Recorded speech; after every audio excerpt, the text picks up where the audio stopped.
Call meeting to order. Pledge of allegiance, please. I pledge allegiance to the flag of the United States of America and to the republic for which it stands, one nation, under God, indivisible, with liberty and justice for all. All right.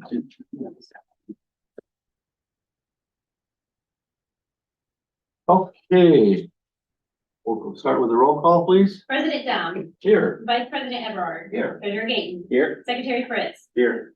Trustee Thomas. Here. Trustee Zimmerman. Present. And Trustee Wazorek. Here. All right, thank you. Public comments. Is there anybody out there? I do not see anyone. I don't anticipate anybody, but you never know. You never know. Okay, we'll go ahead and move on because we'll have the number 2 anyways. Presentation, we're gonna look at the 2025 tentative budget. Just updating that. Okay, I'll start. So, in separately from, your packet, as it's a large document, you Very would large. received the, basically almost complete, beyond the editing and final proofing of all things, but got the narratives. You've got the numbers and how it'll be laid out. There are a few tables that are still being added. And we still need the projects that we have at the end under the capital. Explains the projects with the pretty pictures and things like that. Those we do not have yet, but you get a feel for where this is headed, how everything lays out to match.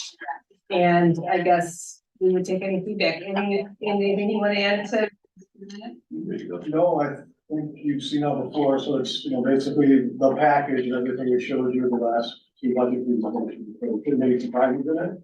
I'm detailer, few questions, and then I was, we decided kind of cleaning it up and getting ready for that formal tentative that will be in January. I think it's about as far along as we've been in the process. This early, yeah, good. Anybody have any questions on that process? Okay. And then January, this is a reminder, our meetings are earlier for the schedule that we approved. So, What are the dates again? So they are. Thank you, Don. 11th and 16th. 11th and 16th. Yeah.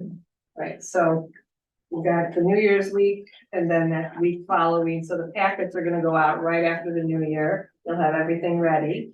So it's great that we're this far advanced to kind of meet that timeline.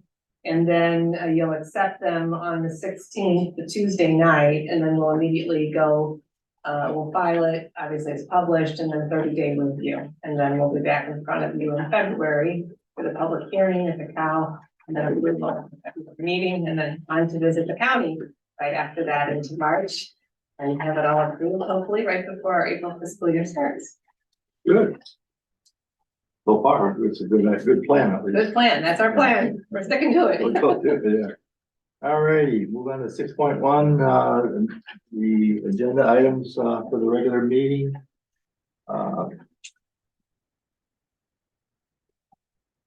Any questions on any of the resolutions that we have? Yes.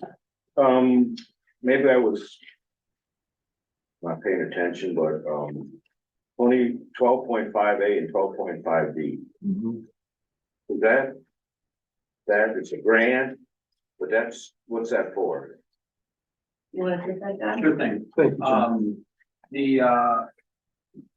John. What we're looking at there is in the district strategic plan is, the goal or task of looking at a wayfinding, plan and a wayfinding approach for the signage on the Prairie Trail, actually all of our trails. And we have been talking with McHenry County Department of Transportation for just about a year now on the concept. And through that process, did indeed identify a grant source that will fund the planning for this project.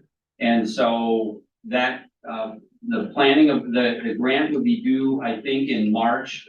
The reason I'm saying I think is the formal notice has not come out on it, so I don't have definite dates on that. But I believe that right now it's gonna follow the same path it followed last year. And so it's usually somewhere about that, March timeframe that it would be due. So what this is doing, is there's two actions there. The first action is to enter a partnership with McHenry County Department of Transportation and, naturally McHenry County. And the district being the third leg of that stool, so to speak, to partner on this concept, to write the grant, submit the grant.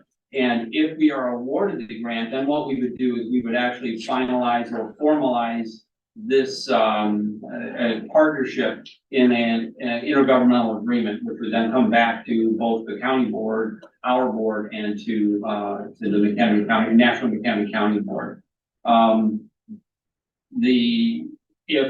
If it is funded, the district has budgeted in the proposed budget of $86,000 to do some study of some kind of this.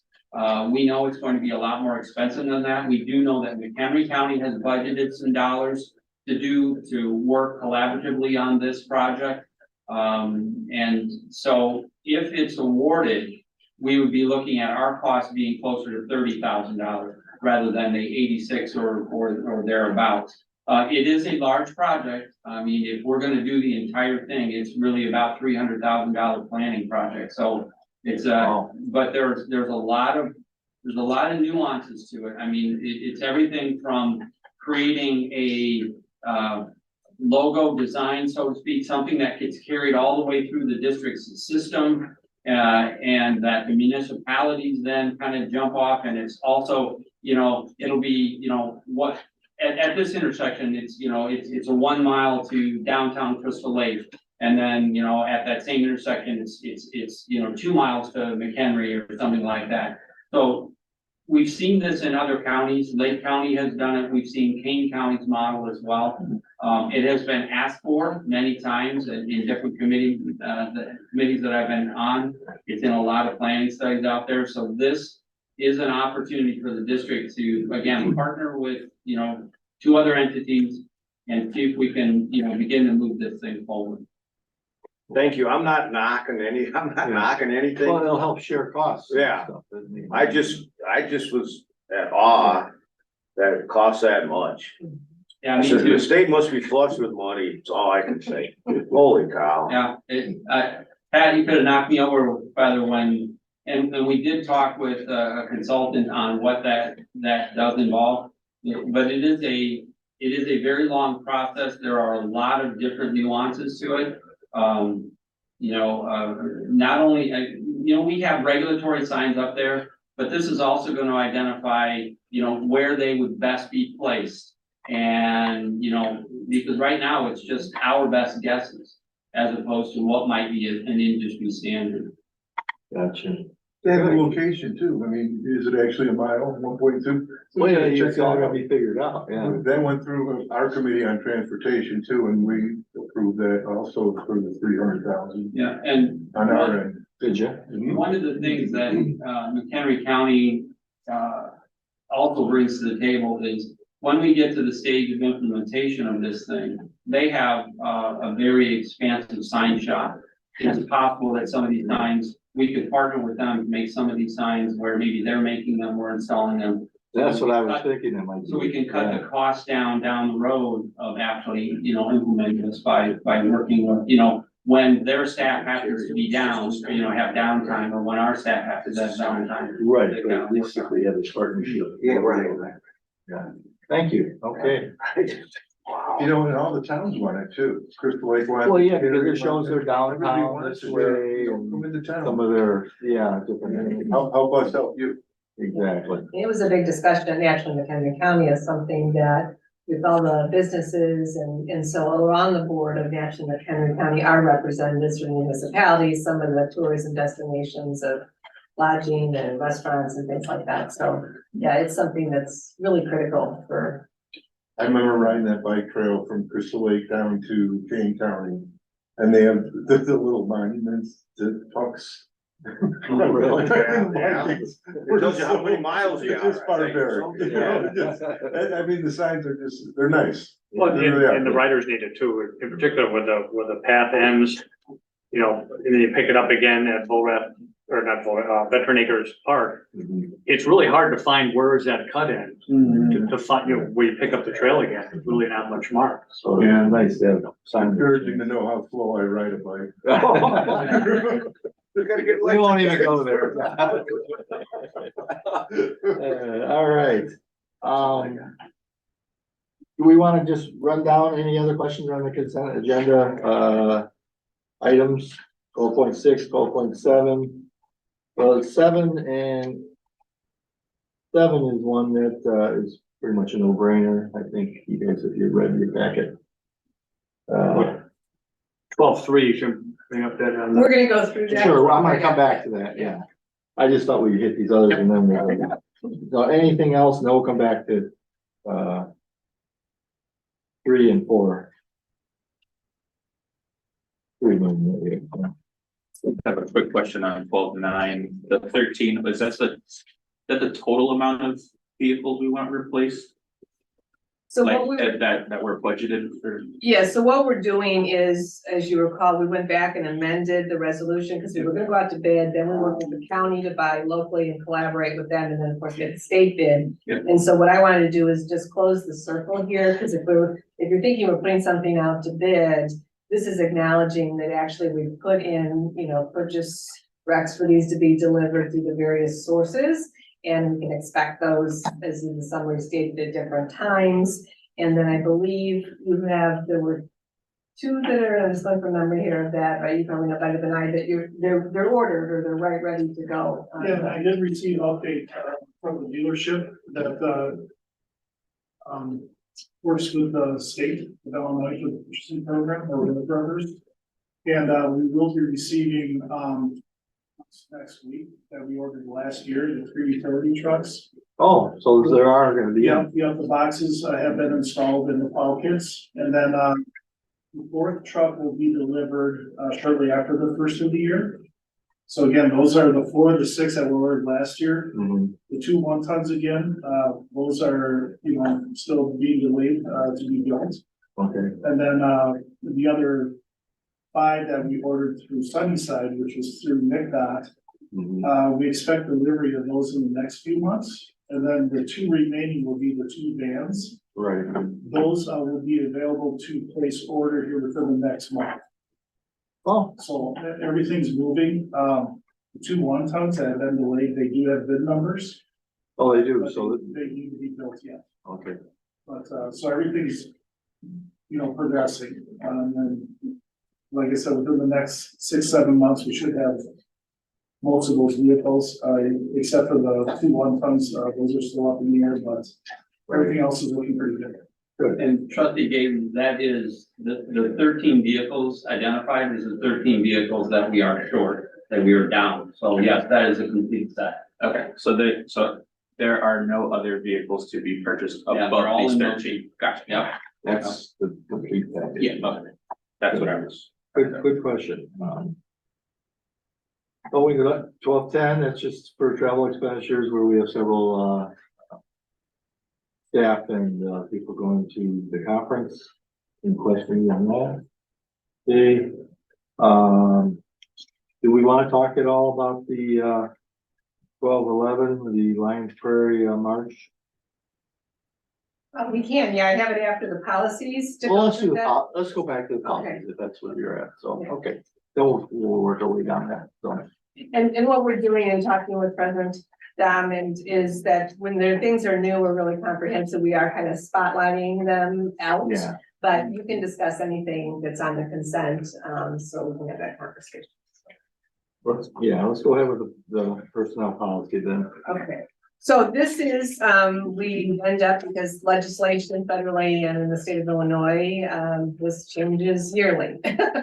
So, we go through and we clean up and add, and so we highlighted, Jenny did an amazing job. She goes through, she captures, she edits the policy. I review it, we then, take it over council, so Trustler, and the team there, Kathleen, the attorney, she reviewed everything. We met and went over all of the items here. So there is a summary sheet of what was being included, for the changes. And I appreciate prior to the meeting, Vice President Everard had reached out on the new piece of legislation on child extended bereavement leave, and then also for victims of a crime, criminal offense of bereavement that's allowed for that. And so we verified that the child extended bereavement leave 10.16 does cover that. And then the attorneys placed in the VESA, the Victim of Economic and Safety Security Act,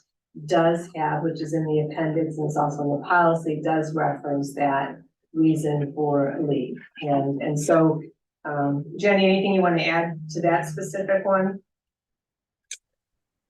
For that specific one, I don't, but I did want to note that paid leave for all act that the attorney told us that's still a fluid situation.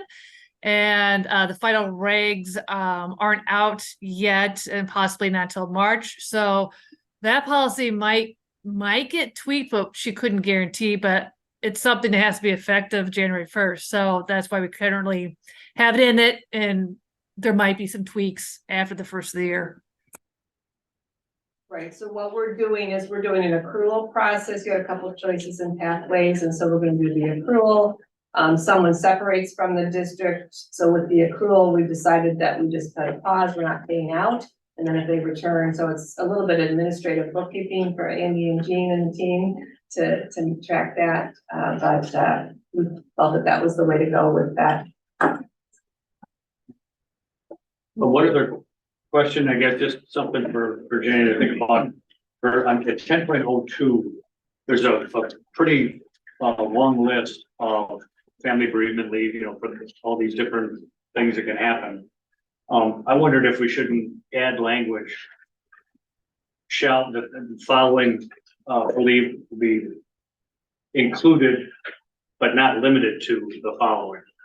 There's always something that comes up and you're never gonna think, I mean, it's in a very long list of things, but there's gonna be something that comes up. So I think if you just add those words, you know, shall include but not be limited to the following. More all inclusive. Yeah, then it gives you the opportunity to say, yeah, you know what, we're gonna apply the leave to you.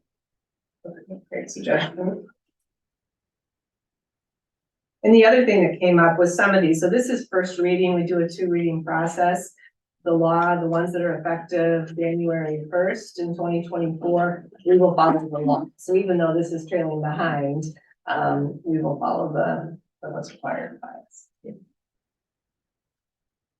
It's a really good manual. It's very thorough. I know. It's really long. Yeah. It's good bedtime reading material. Yeah. Any other Comments or comments changes? or changes, and one thank you for those. Okay. The other thing we added, right, just so too, because of law, this is, I'm going to point out to our staff, we did add the salary schedule, so updating that 15-year, right? So you probably saw that since the board approved that with our compensation study. The vehicle code, obviously driving, no zooming and other types of things. So that's ensuring that that's all there. But otherwise it's just basic. Let's come back. We'll make those changes Okay, good. We'll have the second reading on in January. in January. Yeah. Okay. Then we want to look at the amendments to the general use ordinance. Sure, so let me highlight that and then I'll turn it over to John and Chief Stewart here for this. So general use ordinance, just as a reminder, this is how we are able to police and manage our lands externally. It's the guidance. So we have many of the things you may have seen in our comprehensive administrative policy, but then yet for us to do the enforcement piece out there, this is the guideline that supports the district with our general use. So we also, as we do, this doesn't get updated necessarily on an annual basis, at least it's done every 5 years. That's our attempt to keep it fresh. So a review was done and our team decided there were a few areas that needed to be added to our use, general use. So you wanna kind of highlight those, if you're prepared to? Sure. We'll let Ryan do it. He did the heavy lifting on it, so. Yep, so we prepared the board summary for you guys to highlight these changes, just the major ones we want to point out. Certainly, we can go through it line by line if you'd like to, but in summary, the three major changes we're looking at are the micro mobility devices, magnet fishing, and inflatable flotation device. So we'll start with micro mobility devices. Really, we came at this from a, we got together as a group and we looked at it and it got really complicated really quickly. There's so many of them out there, and these e-bikes are evolving so fast. There's so many different types of them.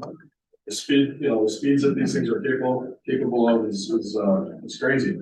So we just came at it from a simple approach to regulate the speed and put those at the same speed limit as bicycles and the same use. So they're gonna be held to the same standard as far as conduct on the trails, how they're using them on our trails, where they're using them.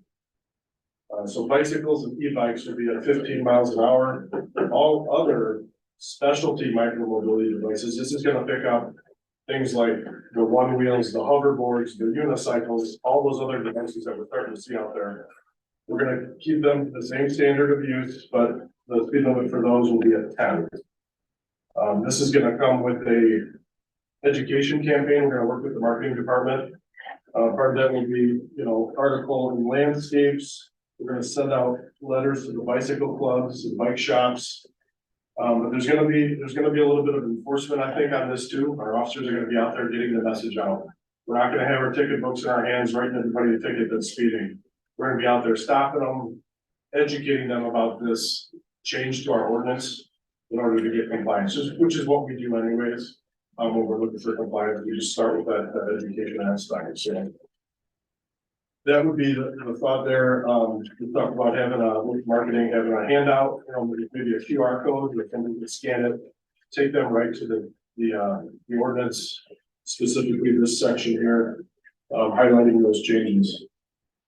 So we expect it to be maybe unpopular at first, with a lot of people using these devices to commute to and from work. And we've seen a couple of incidents on the trail. It's not out of hand, but we're trying to stay in front of it. We've seen a couple of accidents, people going too fast on them, they catch the gravel on the side of the trail and ditch it. We had a lady ended up in the hospital this year it wasn't her bike, she borrowed it from a friend, going too fast, caught the gravel and ended up on her side.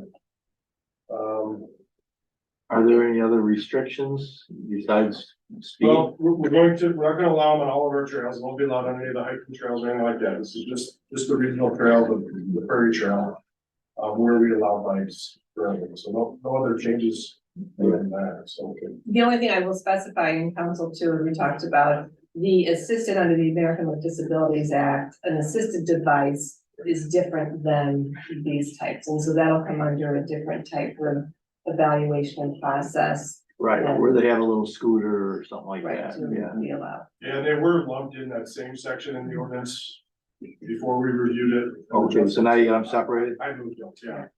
Totally separate. That makes sense. Yep. Okay, good.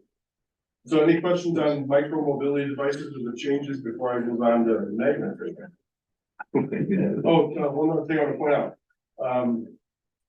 John Kramer here is having a presentation on micro mobility devices with the American Trails Organization, which is a national trail advocacy organization, on December 21st at noon to 1. I think there's 300 people signed up for it, John. Holy smokes. That made me a little nervous. Yeah. So I'll be tuning into that, asking a lot of questions. Difficult question. Put them on the spot. Yeah. All right, moving on to magnet fishing. This was something, I talked to Ed about quite a bit. We have had this happening on the Nippersink, in different areas. If you're not familiar with what magnet fishing is, these are high-powered magnets that they drag on the creek bottom to collect metallic objects, obviously. And it's a hobby. It's just, people do it for treasure hunting, for just same reason people do metal detecting, right? Right. So, these things are super powerful. They can grab a safe and, pull a safe up off the bottom. But what it does is it does have a negative impact on that natural resource, the creek bed. Ed can speak to this, but it just disturbs the nesting habitat for microinvertebrates. Is that right there, Ed? Yeah, Something like that. it's not so bad with Aqua Bridge, but it's been happening along the whole stretch of. On the shoreline. Dragging them behind their canoes or walking up and down the creek, and we're just seeing this having a negative impact. So we wanted to include that in there. I just included it with our metal detecting ordinance. So that's a change. And the last one is the inflatable flotation device. We're seeing this become more popular. We're seeing people use the nipper sink as a float trip, if you will. I don't know if you guys have been on a float trip, but it's a different experience. And the creek up there, we don't think can sustain that use. There's a lot of snags, a lot of shallow spots, and it's a really, really popular paddling destination. In May, June, July, that creek is busy. You can buy into the launches, you'll see, the lots are full of cars, and that creek is very, very packed with canoes and kayaks. So again, we're just trying to stay in front of this before it becomes a major problem. That creek, we've had our officers out on several water rescues. We'll call them, people get out there, their tube gets punctured, and they're out in the middle of nowhere, and they need to be picked up. We've had people after dark, cold weather, we've had some hypothermia, we've had people be transported to the hospital. So I can just see this becoming an issue. I've seen there's a bus up on Barnard Mill Road that is full of tubes.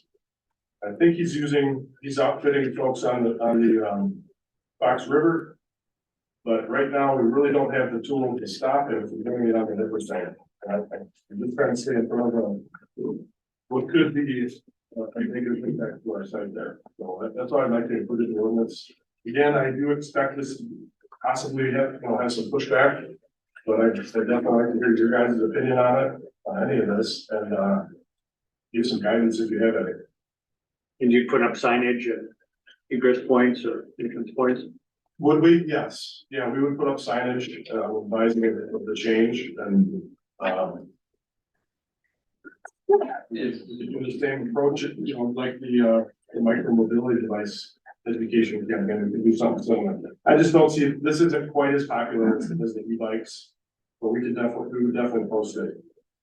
I would assume that one of the first things, as soon as it is approved and, the board approves it, is we would send a note out to those operators out there that we know are doing paddling out there, that rent canoes to people, and just put them on notice, say this is something that we've said no to. A larger river, it's fine on. It's a narrow little creek that, and many times is narrow as, or less width than this room. It just doesn't, it's not conducive to that. So, we want, and Ryan hit it right on the head. It's been discussed about 5 6 years around here, and it's an opportunity now to say, okay, we're not gonna allow that. So that's the staff's recommendation, but again, I think we could see some pushback on it. Wanted you aware of it. Okay. Any questions or comments? Go I have ahead. a comment. Oh, go ahead, Sean. Yeah, Ryan, I just have a question on section 3. About the first 150 feet of airspace. Just how that is determined, and it seems nowadays that's pretty low for somebody's drones and things like that. Where are we at? Section 3, the engine powered models, drones, where you made some changes to. Chapter 2. Yeah, so Section 3. council, Okay, got it. council put those changes to add drones, because drones was someplace else, I want to make sure Yeah. that was included as part Actually, of that Chief grouping. didn't do that, but that was. Okay. But drones is a big issue. There continues, and it's in rules right now to how to define, and there actually is an area that the Conservation Forest Preserve districts are interested in legislation, and even the Park District to support that local control that we were able to manage, you know, particularly airspace or areas where, because of wildlife habitat and other areas that are a concern of ours. So more to be coming on that, but, this allows right now, kind of until that gets done, how we're managing, and council did recommend that this be included under our engine powered models and toys, that we recognize drones as part of that. Sure. I want to share where the 150 feet came from. Yeah. That was a change, last time, because either case law or the law allowed an agency to control up to 150 feet. The concept there being to prevent them from taking off and landing on the conservation district property. Okay. Thus maybe not even flying on the conservation district property. But that was a change that I don't know if it was case law or if it was actually in the statute, but we saw that and we jumped on. A lot of forest preserve district, conservation district, park districts jumped on that language to put it in there to try to control it in some respect. All right, thanks, John. Right. I did add, just the provision there without the, written permission from the executive director, which we have in other areas. Because we do allow drones in certain circumstances, so I just want that in. Yeah, that's Or good. like if we're using for photography, a lot of times, or. Right, if you're hosting a wedding or something, that's Surveyors, inside I or think we surveyors. did something out at the Hollows a couple of weeks ago. Or if you're looking for a victim of something, Right, you yeah, know. right. Tubers. Tubers. A lot of people, tubers, yeah. Magnificent. I got a picture in my head on that. Ron, what was your question? Oh, it was just a comment. Brian, thank you. I had mentioned a couple of meetings ago that, I access the road over by Seaman to Lange, and then sometimes we'll head all the way down to Keystone, and some of the e-bikes, maybe it's my imagination, sometimes it seems like they're going 40 or 50 miles an hour. I'm not sure they're ramped up. So I really a big supporter of limiting it to 50 miles per hour. So thank you. Good. Anything else on that? That's all I have. Okay, This will be back for, and then there's two parts to this, so there's the one part that's the ordinance, and the other is the enforcement of fines. And those were just, you know, changes of just dates and, having that ability. So once goes through second reading, we do have to post and publish, and we do that on the ordinance. so we can enforce. Right. Right. Gotcha. Okay.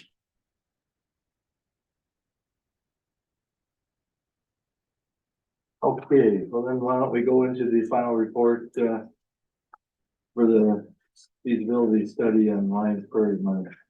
All right, so last time I was in front of the board was in October, and as the primary stakeholder in this feasibility study, we wanted to provide the board with opportunity for input. And it was relayed at that time that there wasn't really anything to react to, so this is why we're putting forward the report. This is the final draft from Hay and Associates. So if there was anything in that report that the board felt was needed more information, inadequate, didn't answer some of the questions that were part of the feasibility study, let us know and we can make adjustments. Otherwise, this is the final draft, and we can discuss official recommendations and routes forward at a future date, but this would be the report that we would be accepting as the final for. And staff is supporting to accept that as final. Yeah, I went through all of the components of the study. Again, that's the assessment, the history, take a look at the stakeholders. We went through that whole process. We adjusted the methodology based on the stakeholder input, and that's when we included that wake study. The wake study came back and said that wake is a significant impact at the location. I believe it was around 2.3 foot wake every 3.5 seconds, something like that. That in a peak boating type of environment. So there are significant waves that are hitting the shoreline, and that study came back saying that this is an issue. So. And yeah, they went through the multiple options. They added a few other options. We had a minimum of 3 options, the 1939, 2014, and then a no action. And then they had added a few other stabilization options as well. So by us accepting this as a final report, basically is keeping it there as a tool that we can use when needed, I guess, correct? Correct. Good. Any questions? When would no weight go into effect on? Wait, that would have to be That's set another, up by the district working with the Fox Waterway Agency, so they're in charge of regulating the weight on that section of the waterway. So that would be, had to be negotiated and see if they would be in favor of that. again, we're accepting that Yeah. report, but not doing, having action. Right. Yeah. That would come afterwards, if it was deemed needed. I guess that'd be my only thing that I saw in the report is there wasn't a specific recommendation from the consultant saying do this. They provided a lot of List of options options, and yeah. they had a lot of support for each option, but they didn't come forward and say this is the route that you should go. Yeah, I did notice that, so. And was there just a reason why they didn't, they just felt that they were equal, or, I mean, you gave a cost, some are more costly than others, so that's part of the. I don't know if they had a why behind it, but they just wanted to provide, my understanding is all these options, and then if the board felt one direction was better than the other, we certainly Or could have. teaming with another agency or Right. something. Yeah. So if the stabilization route is the route we wanna go, then there's a series of steps that have to take place. If the no wake, slow no wake is the route you wanna go, there's a series of steps that need to take place. If no actions the route you wanna go, there's a series of steps that need to take place. Right. So that's why I would say they didn't come out and say, yes, this is the way that you should go. Right. But if that's something that we would like, I certainly can ask that of the consultant. I guess that is something if everybody would agree if we want to pursue Specific that. recommendation. Maybe get a specific one that would be the top one, I guess. Yeah. But it's achievable too. You know, like. Attainable. Yeah. Attainable, yeah. Right. Well, yeah, because there's gonna be groups, of course, for it and groups against it. And that's, so, yeah, maybe follow up with that, that'd be great, Kate. Anything else? No? All right. That's for good, thank you. Thank you. So with that, Dave can go back, this is on, we did put it on the consent agenda for acceptance next week. Right, So if in fact we can get something turned around to present the recommendation, then we can have that.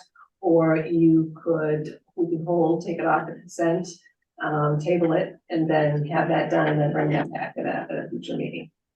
So the board will see what we end up. You think it's- everybody understand that? If you know, we have to take it off the consent agenda. So we wouldn't be prepared to accept the report next Yeah. Tuesday unless we've got everything in with the recommendation. And I doubt we'll have the recommendation have to ask. I mean, is there any? There's a couple routes I could see, the specific recommendation could be in the report, and then we could hold off on it. Or if you wanted to accept the report and then have them provide a recommendation, we That's could go that route as well. sort of what I was thinking. So Exactly. accept the report and then, okay, Yeah, I think keep things moving on that. Okay.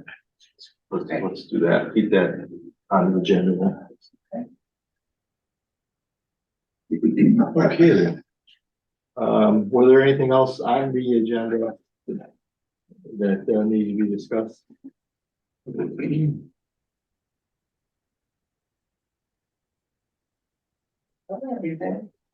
Pretty much, I mean, that's the.